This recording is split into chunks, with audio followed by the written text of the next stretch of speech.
Watch your back. Empire's exhilarating first season saw ratings records shattered, ending with a staggering 21 million viewers. Damn, that made me hot. I aim to please. TV's most talked about show isn't just shattering records, it's challenging cultural norms. I'm not talking about Jamal being gay. In the center of it all is a smart and sexy executive standing alongside the Empire mogul. Anything else you feel like you should tell me?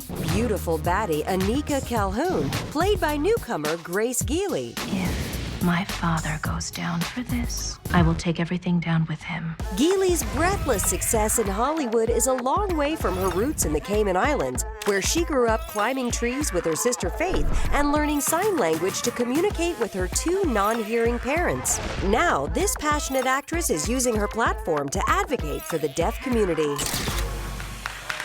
Everybody, please welcome star of the hit TV show Empire, Grace Gealey. Welcome, Grace. So beautiful. Hi, Grace. Welcome. Please have a seat. I bet you when people see you out, they kind of throw you shade a little bit. You know, I've had a couple of instances where I'm like, hi, and then people are like, Like, girl.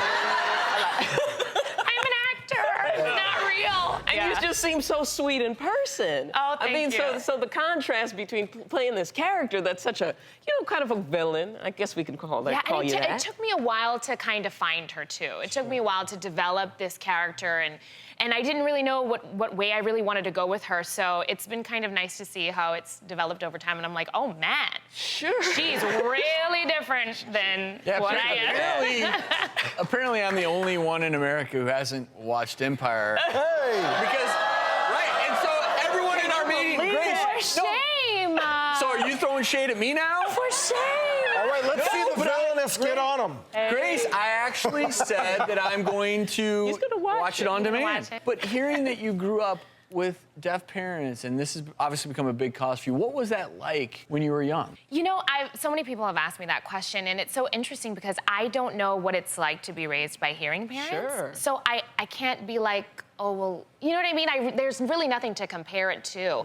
I do remember as I got older, and signing was just so normal for us in our lives, and it wasn't until I was out in public till I realized that people were treating my mother differently, and there was so not a lot of compassion, not a lot of love, like, for people with disabilities. And so as a child, I remember getting really defensive. So if people, because she sounds different and everything, so people would, be like, ma'am, excuse me, ma'am, and they would just get really upset, and I would have to come around and be like, she can't hear you.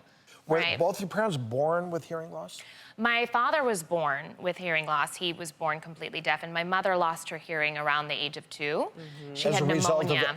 the illness? She had Okay, pneumonia so when both she was cases younger. of what we call sensory neural hearing loss, meaning that the neural component, the inner ear component, Right. loses its function, and typically that's the most common form in And so people you that get grew up in younger age. a bilingual household, basically. Yeah, so well, you learned how to sign sign first, yeah. before you even learned how to speak. That's huh? right. And Grace, since we have obviously so many people watching who I do think have misconceptions about the hearing impaired, what do you think is the biggest misconception that we can enlighten folks with? The most surprising one is that people think that because someone is deaf that they're unintelligent. Yeah. That's the number one. And so they speak to a deaf person like they're 3 years old. And it's like, my mom can understand you. She just can't hear you. Right. And so, like, I remember there was a person who once said to me, like, who's gonna pick you up? And I'm like, my mom. And they're like, your mom can drive? Like you need to be able to hear to drive. I'm like, the only thing you need to hear is like a horn. And if you're doing your job, you're fine. You know what I mean? Exactly. Grace, that's such a great Good for you message for raising that people we would need to understand that, because it still goes on. It shouldn't, but it does. Right, it does.